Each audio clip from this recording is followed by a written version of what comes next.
1 Reis, capítulo de número 3, verso de número 16. Diz assim o texto: então 2 prostitutas foram falar com o rei Salomão. Apresentaram-se diante dele, e uma das 2 mulheres disse: ah, meu senhor, eu e esta mulher moramos na mesma casa, onde dei à luz um filho. No 3º dia, depois do meu parto, também esta mulher teve um filho. Estávamos juntas, não havia nenhuma outra pessoa conosco na casa, somente nós 2 estávamos ali. De noite, o filho desta mulher morreu, porque ela se deitou sobre ele. Ela levantou-se no meio da noite, e enquanto esta sua serva dormia, tirou o meu filho, que estava no meu lado, e pôs na cama dela. Depois colocou o filho dela, morto, nos meus braços. Quando eu me levantei de madrugada para dar de mamar ao meu filho, eis que ele estava morto. Porém, quando reparei nele pela manhã, eis que não era o filho que eu tinha dado à luz. Então a outra mulher disse: não, o que está vivo é o meu filho, e o seu é o que está morto. Porém a primeira mulher respondeu: não, o que está morto é o seu filho, e o meu é o que está vivo. E assim elas foram falar diante do rei. Então o rei Salomão disse: esta diz que o que está vivo é o meu filho, e o seu filho é o que está morto. E a outra responde: não, o que está morto é o seu filho, e o meu filho é o que está vivo. E o rei continuou: traga-me uma espada. E trouxeram uma espada diante do rei. Então o rei disse: corte o menino que está vivo em 2 partes, e dei a metade a uma e metade a outra. Então se aguçou o amor materno da mulher cujo filho estava vivo, e ela disse ao rei: ah, meu senhor, dei a ela o menino vivo, não o mate de jeito nenhum. Porém a outra dizia: ele não será nem meu, nem seu. Cortem ao meio. Então o rei disse: entregue o menino vivo à primeira mulher, e não matem, ela é a mãe do menino. Feche os teus olhos por um segundo. Pai, nós oramos ao Senhor nesta noite. Nós bendizemos o teu santo nome, porque o Senhor é o dono de tudo aqui. Pedimos ao Senhor mais uma vez que fale conosco. Nós não entramos neste lugar por causa de homens, nós entramos neste lugar por causa da tua presença, por causa da tua palavra. Fala conosco. Teremos uma semana desafiadora, que só seremos capazes de vencê-la se nós carregarmos a tua palavra. Seremos capazes de andar em santidade se nós guardarmos a tua palavra. Fala conosco, que nós te pedimos em o nome de Jesus. Glória a Deus. Tem alguém aqui a primeira vez que veio cultuar conosco? Só levanta a tua mão que eu quero te conhecer. Primeira vez, tem alguém? Primeira vez? Ninguém? Primeira vez? Todo mundo já está? Cadê? Seja bem-vinda, minha irmã. Essa aqui é a filha do Paulo. Da Cíntia também, que é madrasta, é mamãe. Dá um abraço nela aí, em nome de Jesus Cristo. Seja bem-vinda, tá bom? Em nome de Jesus. Esse aqui é o lugar que os corações se aquecem com a palavra de Deus. Que bênção. Que bênção. Amados, o texto que nós vamos explorar nesta noite, ele é bem conhecido de todos nós. Todos nós já ouvimos uma pregação a respeito destas mulheres. fala, primeiramente, pastora Nadir, de um homem chamado Salomão, um homem muito sábio, um homem que quando foi orar a Deus para assumir um posto, Simone, ele primeiro pediu ao Senhor direcionamento, orientação, porque cuja sabedoria está na vida daquele que não começa nada sem antes apresentar a Deus. Quando você apresenta a Deus primeiro, dificilmente vai dar errado, porque você sempre vai pedir a Deus o quê? Uma dependência. Quem ora antes de fazer, mostra para Deus dependência. Quem ora depois, gratidão. E este homem chamado Salomão, ele faz uma oração para Deus. E qual é a oração que ele faz? Ele pede para Deus sabedoria, André. Sabedoria para quê? Para cuidar de um povo tão lindo e amado de Deus. E esta oração, ela toca o coração de Deus, porque o nosso Deus gosta de oração com propósito. O nosso Deus gosta com oração, com causa, com um direcionamento, evangelista Daiane. O nosso Deus não poupou de estender a graça e o favor para Salomão. Falou: é isso que você está pedindo? Para cuidar bem do meu povo, para cuidar bem da minha família. Então tome sabedoria, tome discernimento. E vou te dar mais algumas coisas, Salomão. Deus atende a oração de Salomão, porque Deus gosta de atender orações que fazem sentido. Tem gente que pede para Deus coisas que não têm sentido, coisas que não glorificam a Deus. Às vezes a gente está com raiva de uma pessoa e a gente ora para Deus: Deus, tira essa pessoa da minha vida. Deus, tira essa pessoa desse trabalho. Tira essa pessoa do meu caminho. Deus não vai fazer isso nunca, porque isso não glorifica a Deus. Não glorifica a Deus, está perdendo o teu tempo. A palavra do Senhor em Tiago 4,3 diz o quê? Que nós pedimos e não recebemos, porque pedimos mal. Então, cabeção, começa a pedir direito, para que Deus possa ter prazer na tua oração. Ter prazer na tua oração. E Salomão pediu segundo os teus prazeres? Não. Salomão, ele pediu segundo os prazeres de Deus, segundo a vontade de Deus. E o que eu acho maravilhoso na Bíblia é que dentre dezenas e centenas de casos que Salomão julgou, porque eu fico imaginando em 40 anos o tanto de casos que este homem julgou, Juliana, o tanto de ocorrência que chegou até os ouvidos deste homem que reinava uma multidão tão grande. Em dezenas e centenas de casos que este homem julgou no seu reinado, não são todas que estão neste livro, não são todas que foram registradas na palavra de Deus, porque isso aqui é a palavra de Deus, e só está registrado aqui na palavra de Deus, algo que Deus gostaria que fosse pedagógico para nós. E ele resolve anotar, escrever neste livro a história de duas mulheres que tinham um título de prostituta. Meu Deus. E por quê? Para nos ensinar que o favor dele se estende para os nobres, mas também se estende para os pequenos. E o que ele fez há centenas e milhares de anos atrás, ele também pode fazer nos tempos atuais. Este é um ensinamento. Esta palavra só está aqui nesta noite para nos ensinar isso. Que o que Deus fez lá atrás para duas prostitutas, Ele pode continuar fazendo na minha e na tua vida.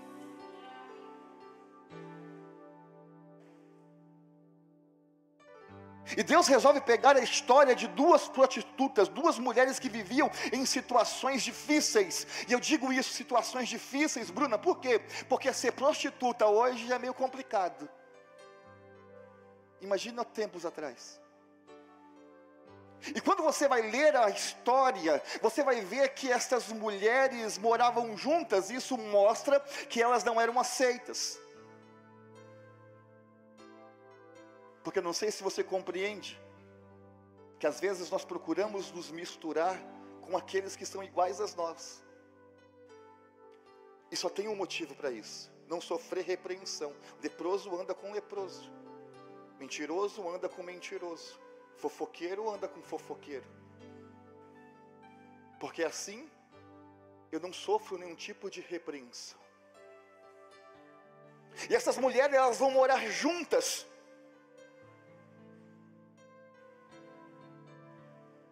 E elas se engravidam juntas. Porque o verso 18 diz que uma teve um filho e depois de 3 dias a outra também deu à luz a um outro filho.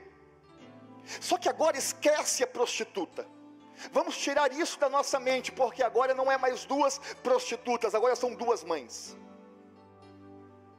São 2 mães que dormem, e ao dormirem, cada uma delas coloca os teus filhos no seu lado, agasalham, com o intuito de protegê-los. E quando eu vejo esses textos na Bíblia, a minha mente ela viaja um pouco, porque quantas vezes nós, tentando proteger quem nós sentimos que é frágeis e pequenos, a gente acaba machucando e até vezes sufocando. A intenção destas mulheres não era sufocar, a intenção delas não era matar, a intenção delas era proteger. Mas entenda isso em nome do Senhor Jesus Cristo, que não é raras vezes que nós tentamos fazer a mesma coisa, mas mesmo assim a gente acaba sufocando. A gente acaba machucando. E quando não matando, até mesmo espiritualmente, emocionalmente. Não é ausência de amor. Às vezes é excesso. É descuido. E uma destas mães, meus amados, desejando proteger o filho durante a noite, num ato de sonolência profundo, Davi, uma das mães acaba virando sobre o filho, matando aquele filho com o peso do seu corpo. A Bíblia vai dizer que não era a intenção daquela mãe matar o filho. Mas guarda outra coisa no teu coração, que quando a Bíblia fala de filho, por exemplo, não está falando apenas de uma criança, e ela pode remeter para vários assuntos. Por exemplo, um sonho, uma família, uma herança, um ministério, algo que nasceu no teu coração, algo que nasceu para você cuidar. E essa mãe que buscava proteger o filho, agora ela acorda pela manhã e ao invés de contemplar o filho vivo, chorando, pedindo de mamar, ela contempla o seu filho morto, gelado. Amados, eu sei que na primeira semana aqui nós falamos sobre culto honroso a Deus, com o nosso horário, com o nosso coração, com a nossa atenção, com a nossa vida, porque Deus se preocupa com o nosso culto. Eu sei que nós entramos aqui nesta noite dispostos a prestar o melhor culto da nossa vida a Deus. Nós entramos aqui nesta noite dispostos a dar o melhor de nós para Deus. Eu sei, foi uma noite chuvosa, difícil de chegar aqui, a igreja está linda, você veio, você perseverou, você enfrentou enchente, você enfrentou um monte de coisa para estar aqui, glória a Deus por isso. Mas deixa eu te falar uma coisa, eu sei que muita gente entrou aqui nesta noite carregando no seu colo alguma coisa morta, alguma coisa que não está respirando. Eu não sei o que é, mas pode ser um sonho que está gelado, pode ser um ministério que já, a espiritualidade já não respira mais. Eu não sei o que você pode ter colocado no seu colo e falando, cara, eu perdi, é a minha família, é o meu casamento, é um convívio entre pessoas, é um trabalho, é uma profissão. Mas eu venho te dizer nesta noite, como homem de Deus, aquele que é dono da vida, ainda reina e trabalha, vive neste lugar.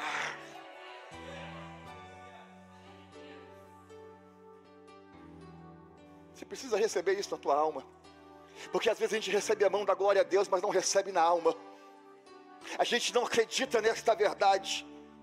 Às vezes a gente guarda a palavra do homem, mas não guarda a palavra de Deus. E eu venho te dizer mais uma vez, que a palavra do homem não pode ter influência sobre a tua alma, porque a última palavra não é do homem, não é da medicina, não é de pessoas carnais. A última palavra sempre será do nosso Deus.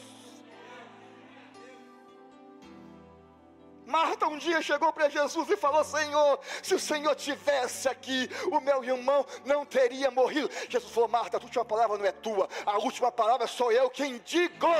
Eu sou a ressurreição, Marta, e eu sou a vida, e ainda que morra, se você crer, viverás. Eu não sei o que está morto no teu colo, da tua casa, da tua vida, da tua espiritualidade, eu não sei, mas o dono da vida está aqui. O dono da vida está neste lugar.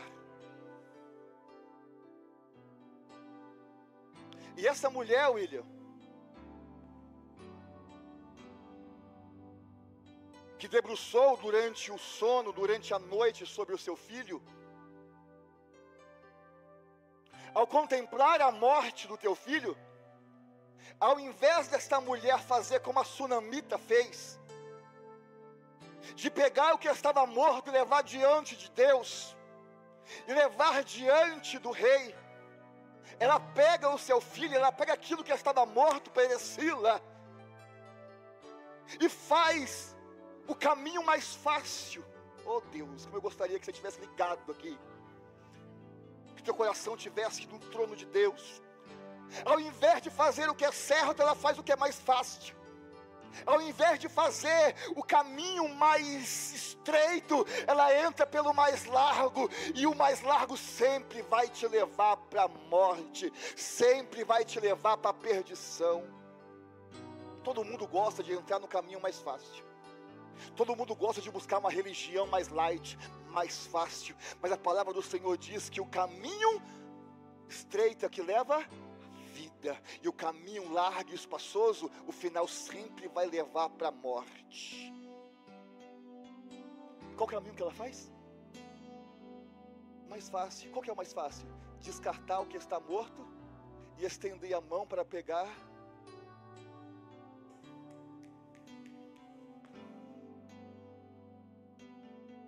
Qual que é o caminho que ela faz? Descartar o que está. Aqui não tem, mas tem lugar que a gente olha na cara e já vê. Essa gosta de substituir o morto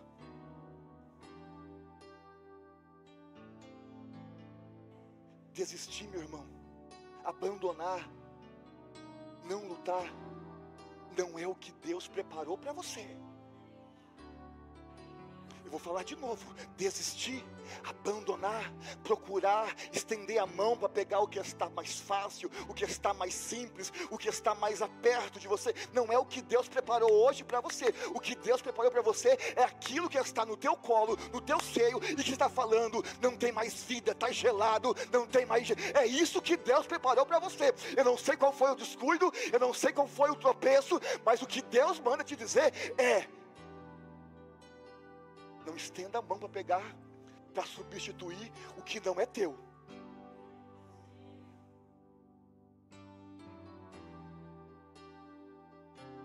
Para que eu vou lutar por um casamento que não respira mais? Para que eu vou lutar por uma família que está morta há tanto tempo? Para que eu vou continuar no ministério onde eu não sinto vida?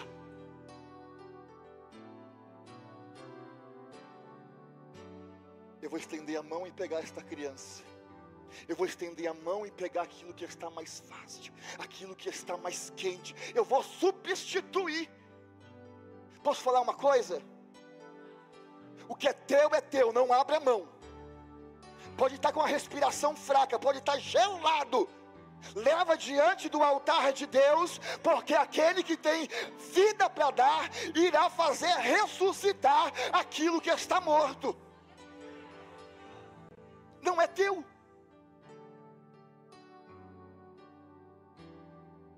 Mas está mais fácil, mas não é teu. Está mais simples, ir para o grande ministério, mas não é teu, não é lá que Deus quer. Por que eu vou lutar por este casamento se ele está morto? Eu posso acabar com esse e fazer um outro, mas se levou diante de Deus.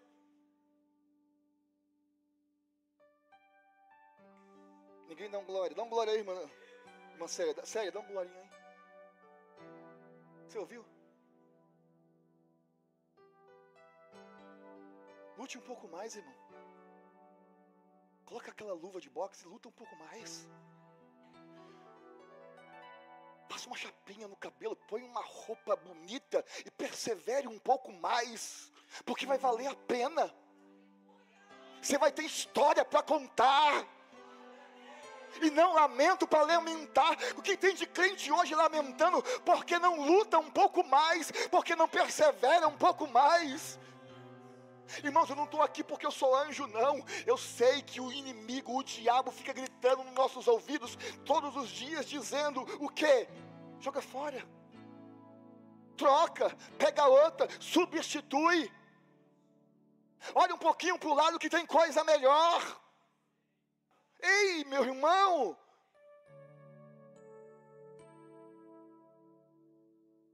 não é o caso de dar ouvido para quem, mas ele é mentiroso. Ele não é digno de darmos credibilidade para aquilo que ele fala nos nossos ouvidos. Você não pode aceitar. Você não pode aceitar alguém falar, joga fora. Sendo aquele que é Jesus, disse, olha, eu vim para te dar vida e vida com abundância. É teu. É teu. Cuida. Deu problema na tua família? Leva para Deus. Deu problema no teu casamento? Leva para o altar de Deus. Ai, pastor, não sinto mais a presença de Deus. Ai, eu sinto que este lugar não é o lugar que eu tenho que ficar. Não, meu irmão, volta para o altar de Deus. Volta a falar com Deus. Volta a ter intimidade com Deus. Mas não jogue fora o que Deus te deu.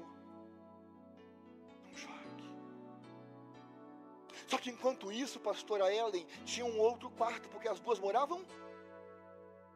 No outro quarto, o texto diz que tinha uma mulher também que estava dormindo, bem tranquilamente, Tamara. Eita, mulher que dorme. Uma sufoca o filho, a outra não sufoca, mas dorme demais.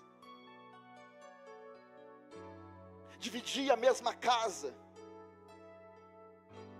Por quê? Porque ela entendia, Cíntia, que aquela pessoa que estava ali com ela era uma amiga, era alguém de confiança. E quando a gente está dividindo um ambiente, uma situação com alguém que a gente crê que é de confiança, a gente tende a relaxar, a gente tende a cochilar, a gente tende de ficar mais relaxado. E ela coloca esta mulher dentro da tua casa, mas entenda uma coisa: quarto não é lugar de colocar ninguém. Eu entendi que a minha sala tem um ambiente espiritual, a minha cozinha tem outra e o meu quarto tem outro. E isso eu levo para a minha vida. O meu quarto é o lugar que eu choro, é o lugar da minha intimidade.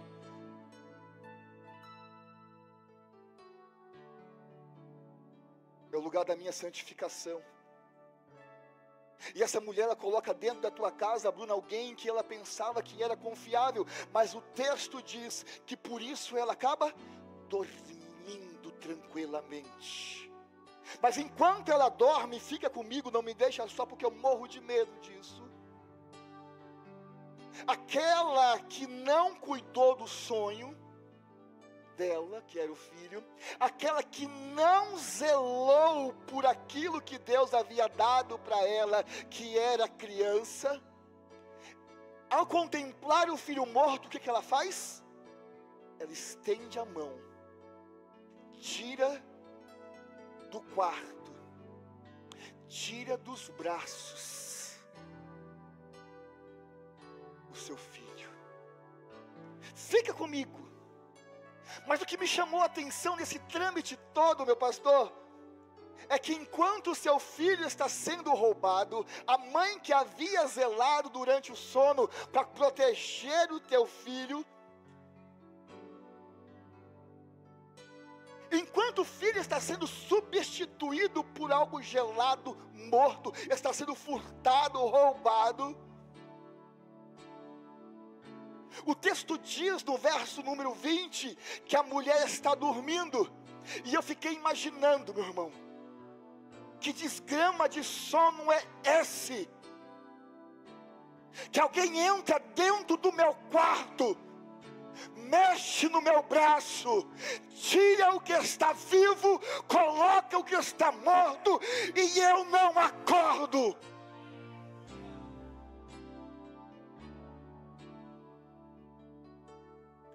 Que diacho de sono é esse?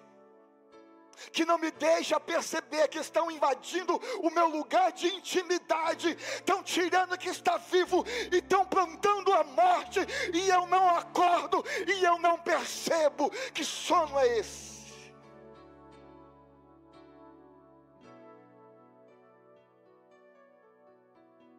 Que tipo de sono é esse que nós temos tanto? Que tipo de sonolência é essa, que eu não estou percebendo que o diabo está colocando morte na minha casa, na minha espiritualidade, no meu casamento, no meu trabalho, nas minhas emoções, e eu não estou percebendo?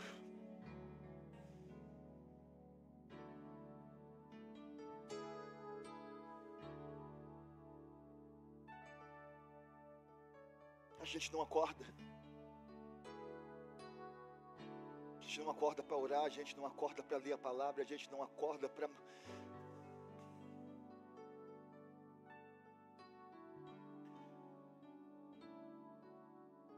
Eu espero que nosso silêncio seja uma reflexão sobre aquilo os passos que nós precisamos dar, porque Deus te trouxe aqui nesta noite para te acordar com esta palavra.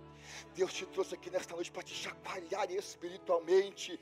Deus te trouxe aqui nesta noite para dizer: ei, acorda, porque a morte está entrando no lugar que eu declarei que é para ter vida. Acorda, porque 2024, meu irmão, você precisa surpreender o inimigo que está tentando tocar naquilo que é teu. 2024 é o ano em que nós precisamos surpreender o inimigo que tem roubado os nossos sonhos. Surpreender.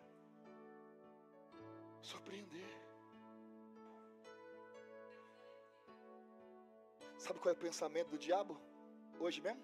Pastor, só leia amém. Não. Ele não muda de estratégia. O pensamento dele é: quando chegar na casa, depois do culto, Deus falou com a palavra, Deus moveu o seu poder, mas eu vou entrar no quarto do Mauro, eu vou mexer na cama dele, eu vou mexer na família dele, eu vou mexer nas emoções dele, eu vou mexer nas finanças dele, eu vou mexer na comunhão dele, eu vou mexer no ministério dele. O pensamento dele é esse, irmã Silvana. Esse é o pensamento dele. Que ele vai chegar à noite, logo após o culto, porque ele é tinhoso, ele é mentiroso, e ele está dizendo: eu vou pegar ele dormindo espiritualmente. Esse é o pensamento. Mas quando eu saí de casa eu já disse: está enganado, Satanás. Está enganado, meu querido. Porque quando ele chegar na nossa casa, sabe o que ele vai encontrar, igreja? Um crente com a lamparina acesa, armada até os dentes, com a palavra de Deus, com oração, com sabedoria e direção de Deus, dizendo: não, aqui hoje você não vai fazer bagunça.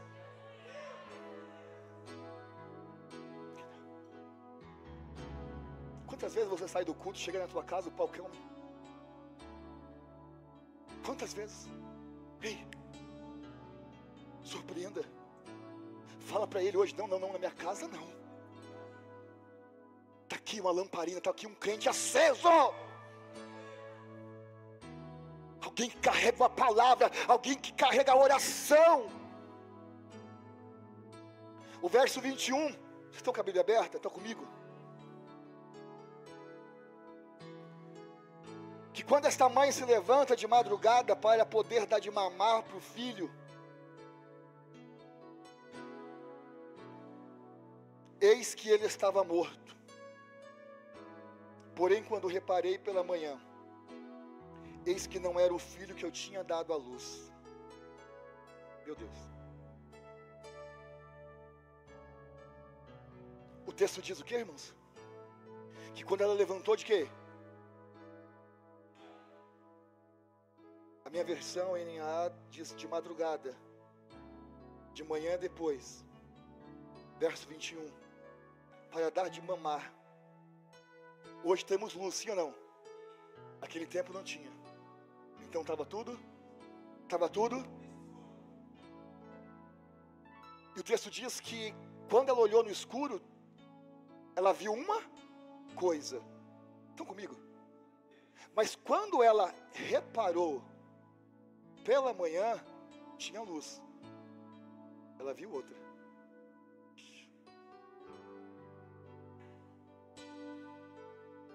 Pastor, o que isso quer dizer? Você não pode deixar com que os teus sentimentos tomem conclusões precipitadas durante as tuas noites escuras. Porque quem olha na escuridão não enxerga o que é real. Quem olha durante a noite não vê o que é nítido. Mas o texto diz que quando esta mulher repara pela manhã, onde havia luz, ela viu outra coisa. A gente sempre vai ver coisas que não são reais, coisas que não são verdadeiras. Nós sempre vamos enxergar morte ao invés de vida em ambientes que não estão totalmente nítidos para nós. Nós sempre vamos enxergar fracasso ao invés de sucesso nos períodos escuros das nossas vidas. Sempre vamos enxergar guerras nas noites escuras ao invés de paz. Mas quando você faz como essa mulher, que ela permite o dia amanhecer e olha outra vez, o sol da justiça traz clareza sobre a tua mente. A luz de Cristo traz clareza sobre os teus pensamentos e sobre os teus sentimentos. E ao invés de ver vida, ao invés de ver fracasso, ao invés de ver morte, ao invés de ver fracasso, ao invés de ver guerra e destruição, você passa a ver vida.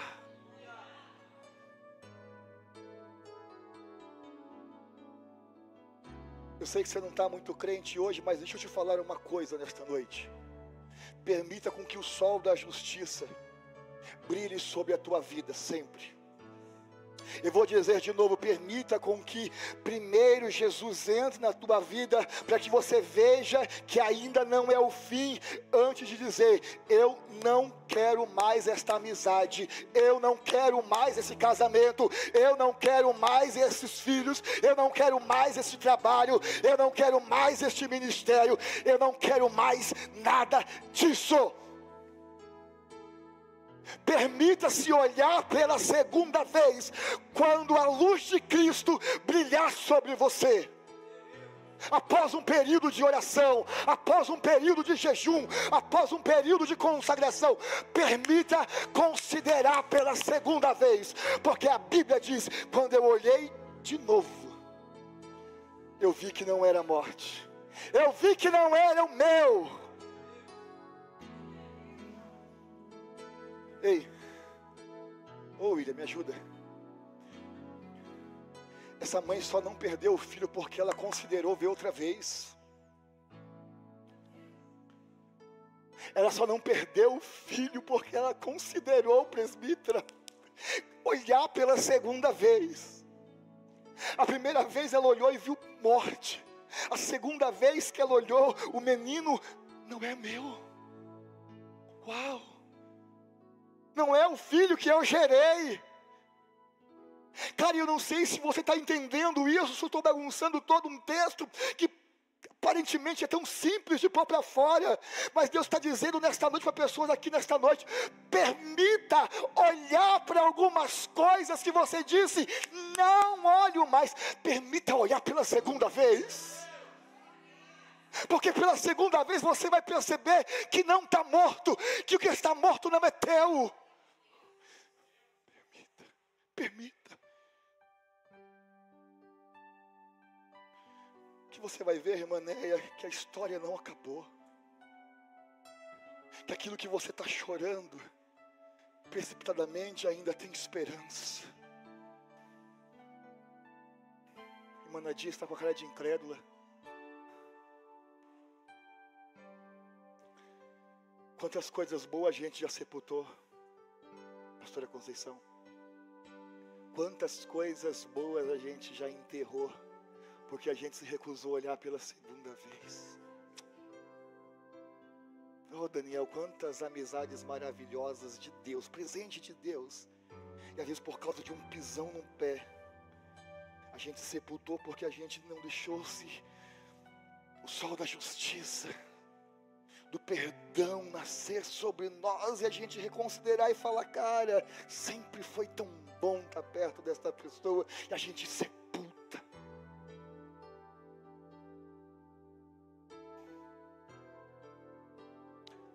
A gente ouve tantos relatos de casamentos que se acabam porque coisinhas tão pequenas que um não considera olhar pela segunda vez.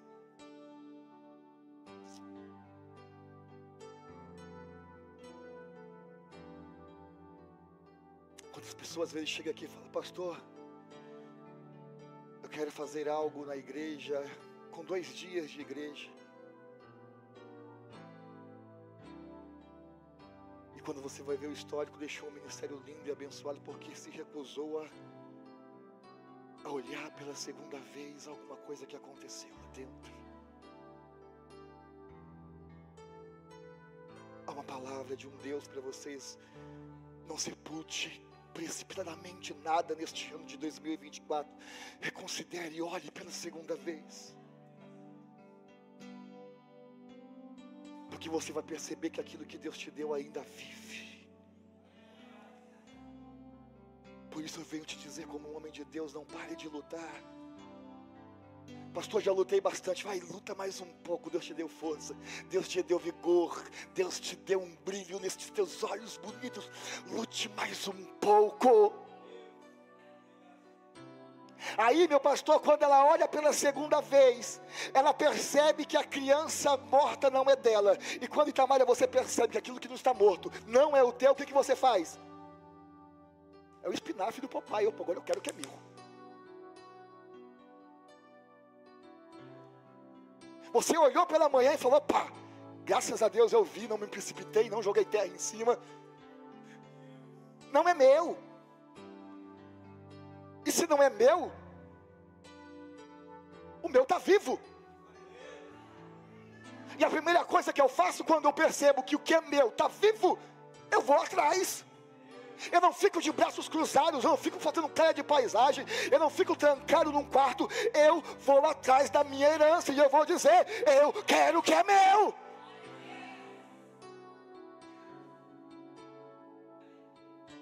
Eu quero o que é meu.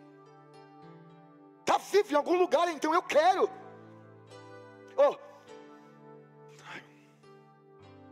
precisa aprender a fazer isso. A gente precisa falar: Deus, eu quero o que é meu de volta. É meu. Foi eu que chorei, foi eu que carreguei um peso, foi eu que assumi responsabilidade. É meu, eu quero o que é meu.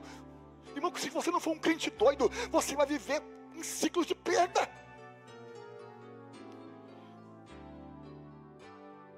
Ah, pastor, casei com um marido tão bom, mas de um tempo pra cá tá uma peste. Quer que eu faça o quê? Desenho outro? Chega diante do rei e fala: Deus, eu quero de volta aquele cara lá de trás. Eu quero de volta o que é meu. Ah, pastor, minha mulher é tão amável, é tão companheira, trazia café na cama, depois de 15 anos não quer trazer mais. Cristiano revela. Se ele der um nome aqui fora do Cristiano, eu falo mais. Brincadeira. E a gente tem que chegar diante do rei. Não adianta ficar falando para todo mundo, pondo no Facebook: ai, que saudade de um café na cama. A gente tem que chegar diante do rei e falar: Senhor, eu quero de volta o que é meu. Você concorda comigo? Eu quero de volta o que é meu. Eu não estou pedindo aqui, meu irmão, para você viver com pessoas mortas.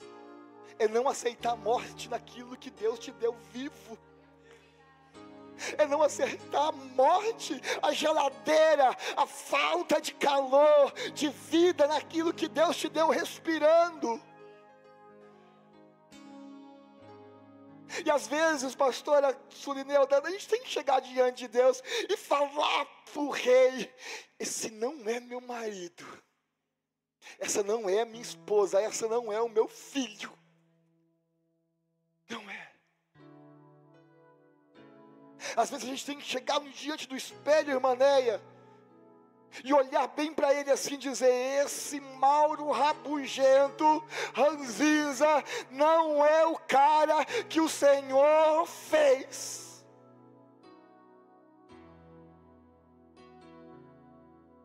Esse homem que está olhando aqui diante do Senhor, Pai, desmotivado, sem brilho no olho, devagar nas tuas tarefas, nos teus... Não é. Eu quero o Mauro de novo.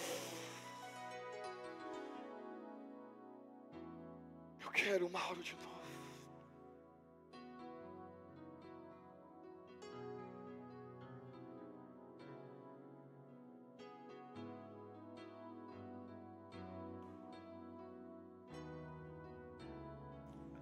Eu fico imaginando, Leandro, em um tempo em que não havia, a ciência não era avançada, não tinha teste de DNA, eu não tinha como identificar a criança morta, que era dela. 3 dias de diferença uma da outra. Eu fico imaginando o debate que aconteceu dentro daquela casa: é meu, não, é o seu, é esse, e não tem como provar o coração daquela mulher que tinha um filho vivo. É para eu pensar nisso? Porque a gente lê a Bíblia muito correndo, né? Fico pensando a aflição da mãe verdadeira, falando: não, esse é o meu filho, o morto que é o seu. Não. A mãe que era mentirosa falando: não, o meu é o que está na minha cama, o seu é o que está na sua cama.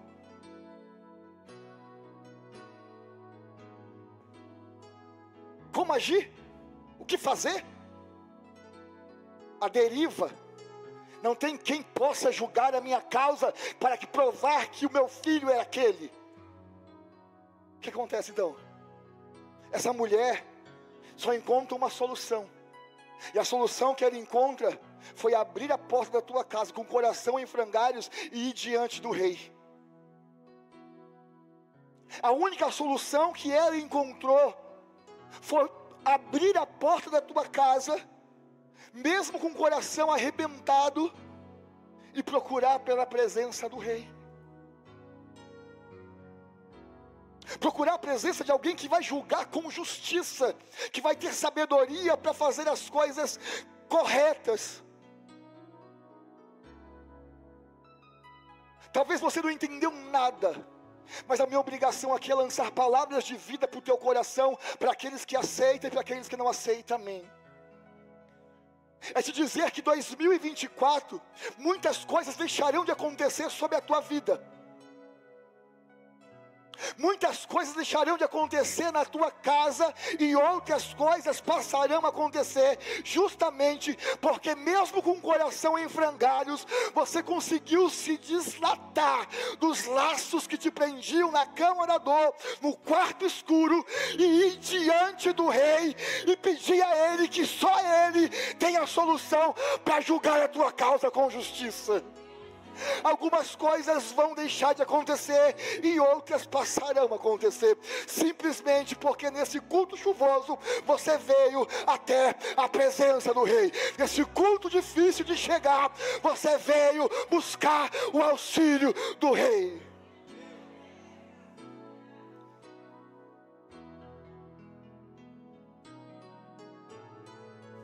Você notou isso? Que dia que é hoje?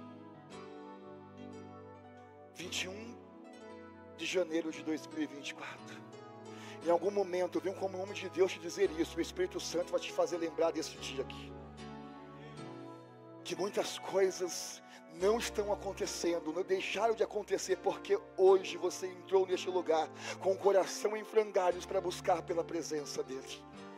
E outras coisas acontecerão porque simplesmente você também teve a mesma atitude.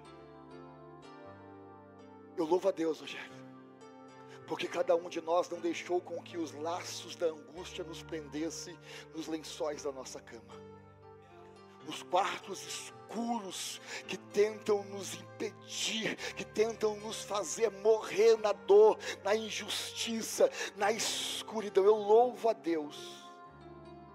Eu sei que tem pessoas dizendo assim, mas eu posso orar na minha casa. Essa mulher também podia. Eu posso ler a Bíblia na minha casa. Glória a Deus, você deve fazer isso, orar e ler da sua casa a palavra de Deus.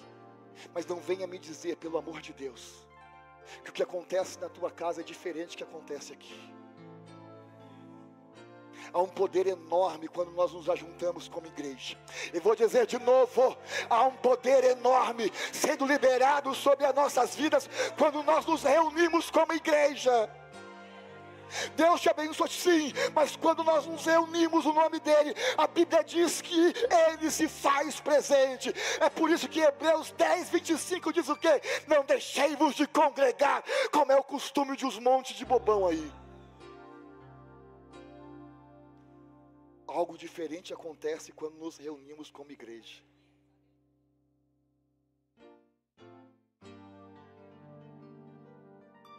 E quando eles chegaram, Michele, na presença do rei, as duas, estão entendendo a história? Porque às vezes a gente fala que quando elas chegaram, Júlia, na presença do rei, as duas, eu imagino a discussão foi lá do barraco delas até o palácio do rei.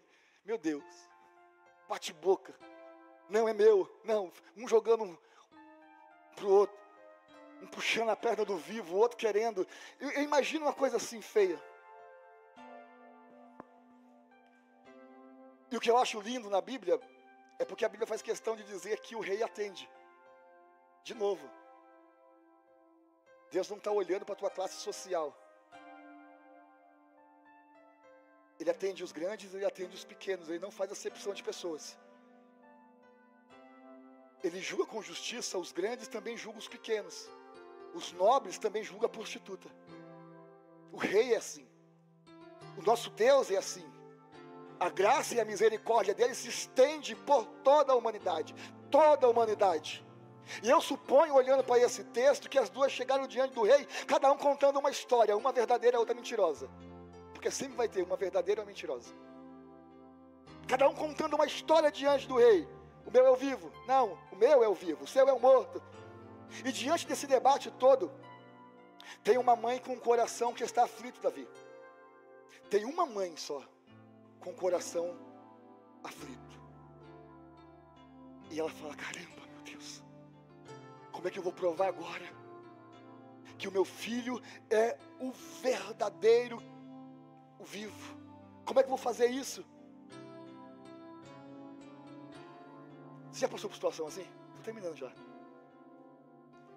Que você se sente meio que à deriva numa situação, fala, cara, eu não posso fazer nada para provar, eu não posso fazer nada para poder alcançar o resultado que tanto eu mereço ou tenho.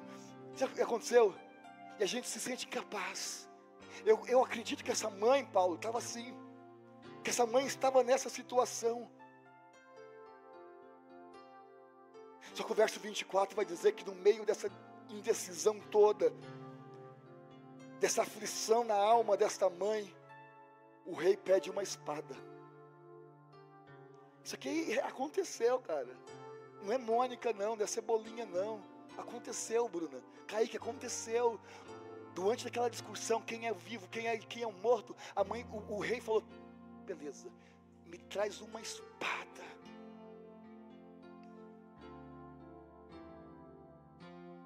Porque se tem algo que a espada, que é a palavra de Deus, é especialista em revelar a verdade e dissipar a mentira. É isso aqui que nós estamos lendo nesta noite, a palavra de Deus. O verso 25 diz que ele disse assim, olha, pega e corta o meio. A metade fica para uma e a outra metade entrega para outra. E é nesse momento que a discussão entre as duas mulheres, elas mudam de direção, elas mudam de tonalidade quando o rei abre a boca. Porque diante do rei tem duas mulheres e apenas uma verdade. Ali diante do rei existe duas mulheres brigando por um filho, mas que só uma tinha amor. Só uma tinha amor. Amor de mãe só estava com uma.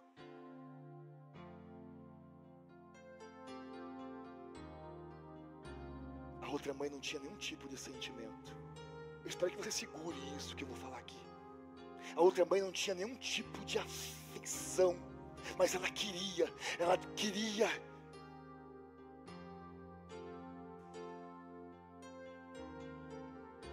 E a mãe que não tinha afeição, ela abre a boca de uma forma tão displicente, demoníaca, e diz assim, parte, corta, e fica metade para mim, a metade para ela, e o vivo e a verdade não fica com ninguém.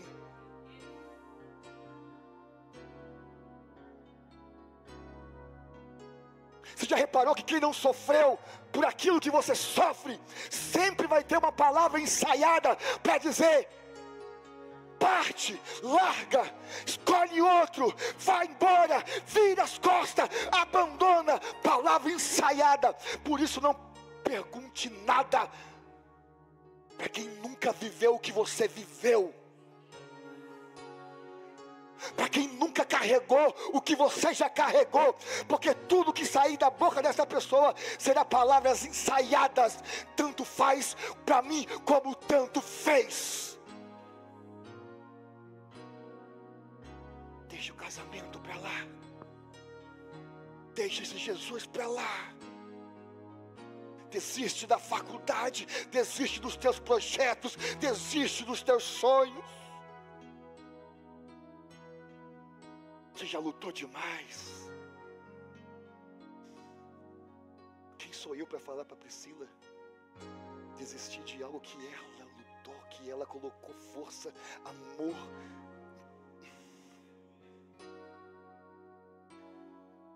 Só que naquela mesma cena, evangelista, tinha uma outra mulher que muito amou,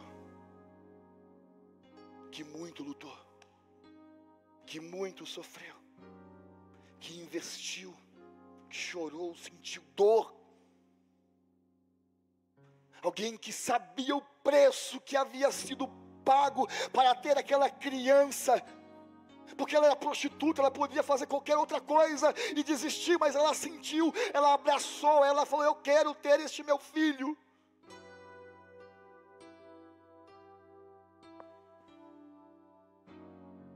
Quando eu vou pedir conselho sobre o meu ministério, meu irmão, Eu nunca vou pedir conselho para alguém que não passou por aquilo que eu estou passando, porque eu sei que serão palavras ensaiadas e que se eu seguir eu vou quebrar a cara. Sobre o meu casamento, eu sempre vou pedir direcionamento para quem já carregou um peso semelhante ao que eu estou carregando e talvez não esteja suportando. Manda embora, desiste, mas que negócio é esse? Desistir do meu casamento? Da minha família, se foi eu que senti a dor, que foi eu que paguei várias noites de...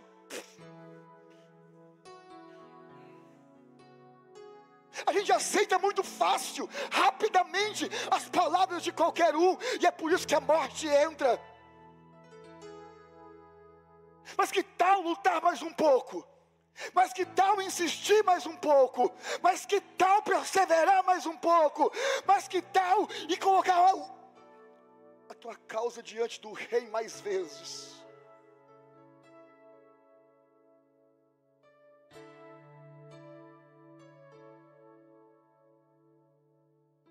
Bruna, mandar você abandonar aquilo que para mim não custou nada é muito fácil.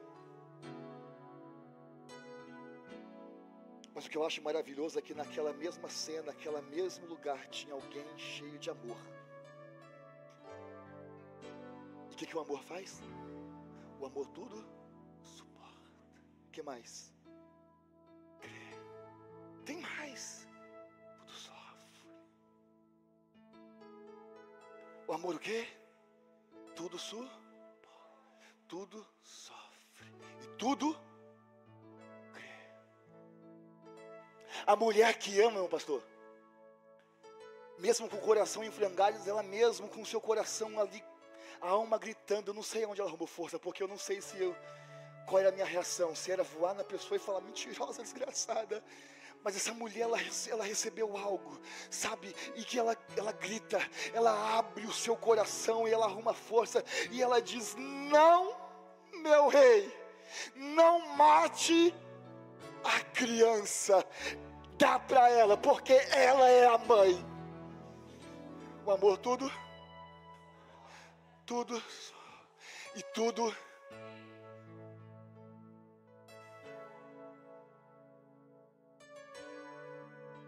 Dificilmente eu prego com vontade de chorar, mas eu estou com vontade. Porque eu encerro essa mensagem dizendo para você que está pensando em ser o último culto. Alguém que já passou, já pensou por isso, vai mais um pouquinho. Vai dar mais uns passos. Aproveita essa madrugada para entrar na presença do rei e pedir alguma coisa para ele lá. Eu encerro dizendo isso. Vai mais um pouquinho, não canse não. Pastor, senhor, não, mas eu sei que você está carregando algo terrível que eu não estou carregando.